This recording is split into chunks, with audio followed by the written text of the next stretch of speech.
Alright, Schlockmeister fans, from 1990, Fear.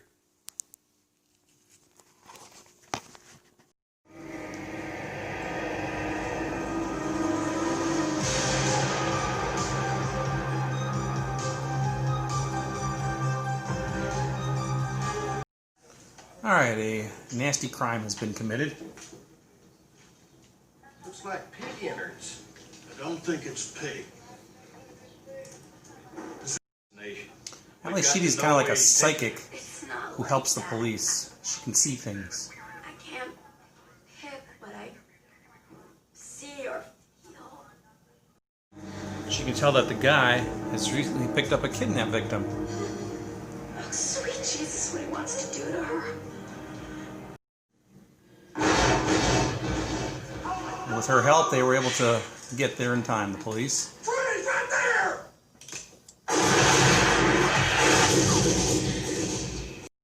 It's called psychometry. When I come in contact with an object, I begin to pick up sensations from it, and impressions start to form in my mind's eye. She's also written a couple of books about her powers, and Lauren Hutton is like her manager, Jessica. Her name starts with a C, or maybe it's a K. She's pregnant. She's going to tell him this afternoon. Murderer known as the Shadow We Man. don't have time for this crap. You sit over there and take all the notes you want to take. Just stay out of our way. Do you understand what I'm saying to you? He's been here.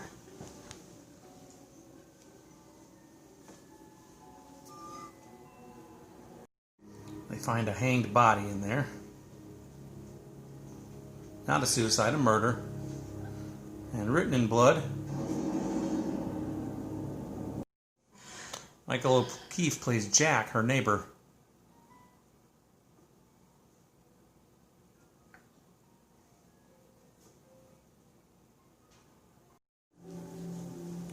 Then she gets into the killer's head and can see his room.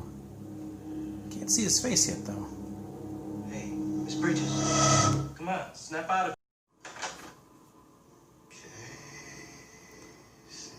Turns out our killer is also psychic, and he can get in her head.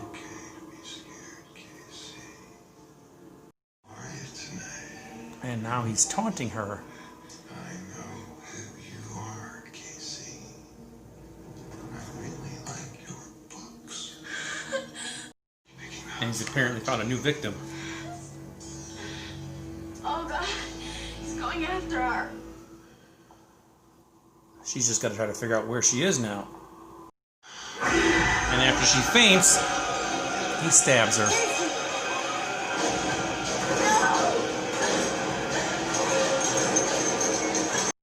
And exactly when to strike so that no one can find him. The others I was tracking never knew. This man knows. I think he's psychic too. And he's better at it than I am. She knows there's a killer in one of the cars close by, and she happened to run into Jack, her neighbor out there, who's a fireman. There somewhere in And now we're starting to think, is Jack the killer? Here you go. But we find out soon enough that Jack is not the killer.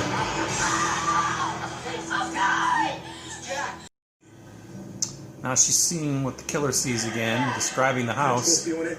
A football trophy? Yeah. He's in my house. So they go to the detective's house, and guess who's in the neighborhood? Anyone. Pretty bold. I want you to stay away from the police, or I'm going to come back for the perfect children and the pretty wife. She's getting on a plane, saying goodbye to Jessica, her agent, and uh-oh.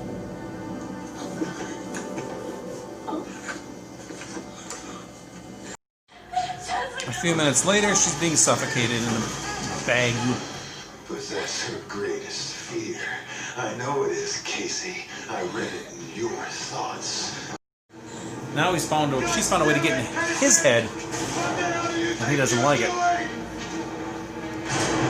What's happening? It's tearing up the place. Keep concentrating. Don't lose it. Really safe person in this whole city. You realize that? Huh? I wouldn't have hurt you for anything. Now I'm gonna hurt you worst of all. And guess what?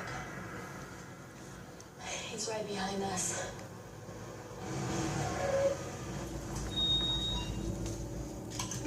Wait, he has a gun in the glove compartment. I saw it.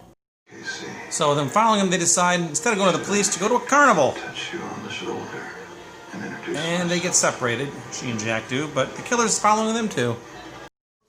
Into the House of Mirrors. Hello, Casey.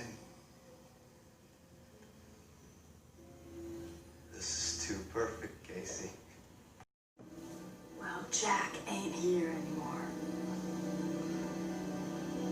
Turns out he was reading Jack's thoughts, not hers. Well, they're in this building, and right next to this building is where the Ferris wheel is, and well, you see what happened. Silly, right? Well, it gets sillier.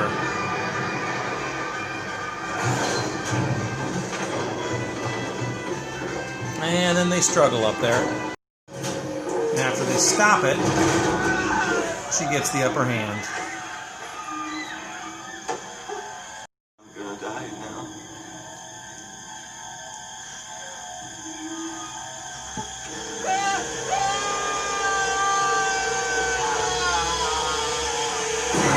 That's the end of our movie. Alright, let's talk about this movie, Fear. It stars Ali Sheedy, came out in 1990. Also stars Michael O'Keefe, you might remember from Caddyshack. And he also played Fred on Roseanne for several episodes. So what we have here is, she's a psychic, Ali Sheedy. She plays Casey, she's a psychic. She also writes a few books about her powers. Lauren Hutton is her co-star also. She's her manager in this movie, I guess, but for her books and stuff. But anyway, she helps the police. She can see, she can get in the heads of the minds of what murderers are doing, or serial killers, or who knows what else, other crimes she does. And she can kind of see where they are, what they're doing, so she gets a feel on them, and she helps them out. Like the first thing we see is there was like a kidnapping of a girl or something like that. This pervert brought her out to a barn, was going to kill her, rape her, who knows what else he was going to do to her. But she was able to guide the police to where he was, and they got there in time before he was able to do anything, and they shot him. Ultimately, though, she ends up getting into this head of the serial killer who they call the Shadow Man. But the Shadow Man also has some sort of psychic abilities, and he can get into her head, and he's giving her his thoughts to her and everything, and he's basically kind of toying her, taunting her. He still stalks his victims and such, but Casey can see while this is happening, and he's talking to her in his head while this is all happening. It's all ridiculous. It's bullshit. This kind of stuff doesn't happen, but whatever the case is. So she's working with the police, trying to help them track this guy down, but she can never see his face. At one point, I was led to believe that it was Michael O'Keefe, who plays Jack in this movie, but it wasn't him. It was a character we didn't know. He just showed up. We find him later on. Well, he ends up following Jack and Casey in the truck. They, instead of going to the police, go to a carnival because they think, well, he can't do anything when there's lots of people around. Who cares, man? Go to the fucking police, right? Anyway, they get to the carnival. They get separated somehow. And then Jack and Casey get into the House of Mirrors or whatever that thing is. And they get into a struggle there. Turns out she gets the upper hand. Then he jumps out of a window onto a Ferris wheel, onto the Ferris wheel, and gets in one of the cabs there, the carts or whatever. And he's going around and he's thinking, I got away from her. But nope, once he comes back around, she jumps in the same one that he's in. And they struggle a bit. It's ridiculous. But he struggle a bit and he falls off the edge. And then he looks at her and says, I'm going to die now. Then he falls and dies. And that's the end of our movie. So anyway, that's it. That's it for Fear. I don't think there was any nudity in this movie. It was, I think this movie was supposed to be theatrical, but instead I think it premiered on cable instead. Don't know much more about it than that. It was put out by Lionsgate, who also put out this DVD here with Parents. I think this is the only way that Fear is available on this double DVD with Parents. Parents has been released on a Blu-ray as well, which I have. Actually, I reviewed it a couple months back. But Fear, it's not a bad movie. There's a couple movies with the title Fear in it. This was, like I said, from 1990. It's the only one I have. It's not a bad film. It's not great, but it's okay. Ali Sheedy made this a few years after she did like The Breakfast Club and such. Yeah, still kind of cute. So there you go. I don't know what else to tell you about Fear. It's an okay movie. It's not bad. It's just it's good enough that it will keep your interest for the whole 95 minutes that it is. So that's it. So anyway, curious if anybody else has seen Fear. Kind of a little forgotten film from the very early 90s. Let me know if you have. I'm curious to see what you think about it. So leave some comments. I'll leave a link down below to this DVD if you're looking to buy it. My guess is it's pretty cheap. Don't know for sure, but click on Amazon below and buy it if you want. So check it out. Let me know what you think about it. Leave some comments. It's Fear. Watch it. Bye. Fear.